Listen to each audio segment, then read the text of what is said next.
الحقيقة التي لا تقبل الجدال إن إحنا عندنا في الميركاتو المصري خالتي فرنسا في صورة وكيل لعيبة. في فيلم خالتي فرنسا كانوا بيأجروا ناس علشان يعملوا دوشة ويردحوا لناس تانية عشان يضغطوا عليهم. في سوق الانتقالات المصرية فجأة لقينا شخصية بتشبه خالتي فرنسا طالعة ورصدة النادي الأهلي.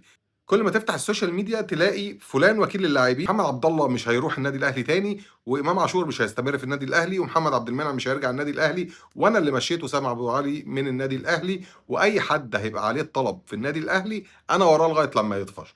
كانه متاجر لاثاره الجدل حوالين النادي الاهلي وجمهوره وادارته. بدا الاسم ده يتردد مع انتقال اسامه ابو علي للدوري الامريكي، محدش كان يعرفه قبل كده في طبق اليوم. ومن وقتها وكل ملف يخص لاعب جوه الاهلي تلاقي صاحبك ده ناطط فيه. المفاجاه بقى الاسم ده مش ظاهر في اي عقد رسمي ما بين النادي الاهلي وكل اللعيبه اللي هو ذكرها، والاخبار اللي دايره انه كمان مش مسجل في اتحاد الكوره كوكيل لاي من اللاعبين دول. ده غير انه ملوش اي وجود في اي مستند رسمي واضح انه وكيل لاي من اللاعبين.